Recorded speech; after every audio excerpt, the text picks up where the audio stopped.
All day today on France 24, we're focusing on the worsening situation in Haiti. Gangs have taken over much of that country since the president was assassinated almost 3 years ago. That led to violence and destruction in the besieged capital of Port-au-Prince. On Friday, 3 missionaries, including 2 Americans, were killed in Haiti by gangs. Meanwhile, the arrival of a peacekeeping police force from Kenya has been postponed again. It's now set to arrive in Haiti in about 3 weeks' time. The peacekeepers have the backing of the UN and the US, but human rights organizations are concerned about the record of Kenya's police force, as Eliza Herbert explains. It's been months since Haiti's latest violent uprising, and the country remains in a dire state.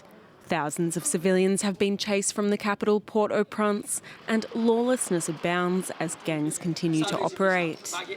Now, a new multinational security support mission is seeking to quell the violence. 2,500 officers are part of a Kenya-led security mission, the first any African nation has led outside of the continent. Some 1,000 will come from Kenya's paramilitary and police forces, which have a history of tackling riots, domestically within their own borders and with US forces in neighbouring Somalia against the extremist Al-Shabaab group.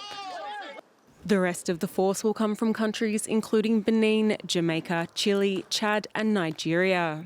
They have taken French classes and are prepared to work in collaboration with Haiti's National Police Force to stabilise the situation on the ground and train them up so they can stand on their own 2 feet, under an ultimate goal of creating security conditions to hold free and fair elections.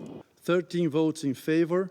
The UN has backed the mission and Washington has pledged $300 million in funding, but it has not been without controversy. Some critics were concerned that Kenyan officers couldn't handle the task.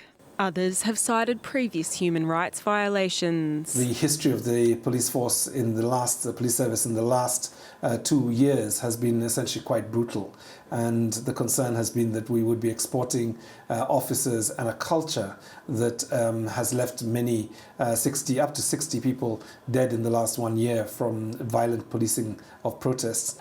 This will be the 8th UN-backed peacekeeping mission to Haiti since the early 1990s, and Kenya will be looking to avoid the pitfalls of past interventions, which recently have been marred with widespread reports of sexual exploitation and by the introduction of cholera from UN peacekeepers.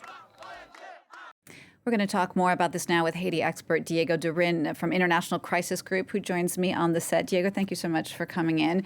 The gangs are trying to deter this international security mission from embarking into Haiti. How do you see it playing out if and when the Kenyan forces finally do come in? Well, the gangs have been overpowering the police for a couple of years. They have been extending their foothold in the capital and other regions. But they have been facing a police force that is very weak, that is a lot of police officers are corrupt, and that is understaffed. Once this police and mostly the special units of the police have the backing of a well-trained and skilled foreign security personnel, they could have the ability to regain the upper hand and start fighting more effectively the gangs. And what pushed the different gangs to make this non-aggression pact amongst themselves and to forge this united front now against the officials? Since 2020, there was 2 coalitions that regrouped the most powerful gangs operating in the capital and that were confronting themselves to have the military hegemony and the concrete control of the capital. And now they have erased their differences because the main motive for them to be together and to work together in this coalition that is called Vivre Ensemble is to deter the foreign countries that have expressed their willingness to participate in the mission from doing so. Well, I guess that is the real question. I mean, do you think that this united front will step down, step away, if a new administration actually comes up to face them?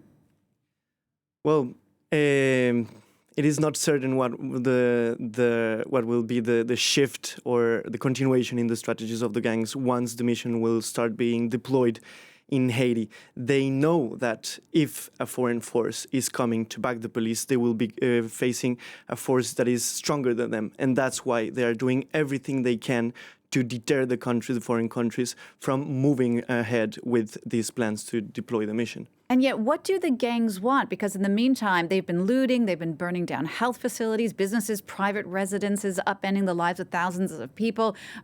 Do the gangs think that they can run the country better? There are some gang leaders, very few of them, who have political ambitions.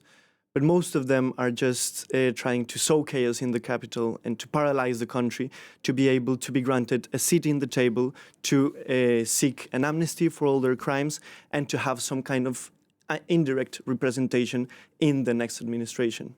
What do you think is going to happen? Do you feel that Haiti is heading to some sort of all-out war? Let's say that the Kenyan troops do finally come in, the gangs take them on with full force. So what will happen? It is likely that the gangs will try to challenge the mission and see how prepared they are for combat. But once, hopefully, they will understand that they are facing a more trained force that overpowers them, they will try to seek a way out. And many young people who have joined these armed structures will be trying to leave these gangs because they are not fighting for a political ideology or for ethnic reasons. They are just there because they don't have any prospect in life, and joining a gang just gives them some money to put food on the table at the end of the day. The problems, of course, are bigger than even the infighting within the gangs that we've been seeing, fighting that we might see with the Kenyan troops when they come. But what about the Haitian institutions? Are people's basic needs being met, or has that completely fallen by the wayside? The Haitian state institutions are on the verge of collapse, but there are still some institutions that are working, for example, the customs and some ministries.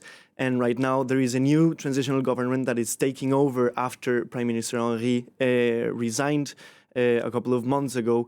But this new government will need a massive, huge backing from the international community to be able to organize elections, restore security, and try to get the state institutions back in place. In addition to financial support from the international community, do you think that international sanctions could help?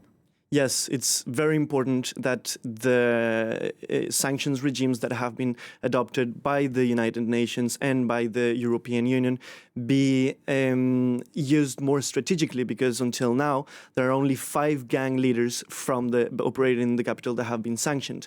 The sanctions, a travel ban and an economic sanctions don't have extremely limited impact on gang leaders. It is urgent that the international community issues sanctions on members of the elites that have given backing and support in different ways to the gangs, to be able to sever these links between the elites and the illegal armed groups.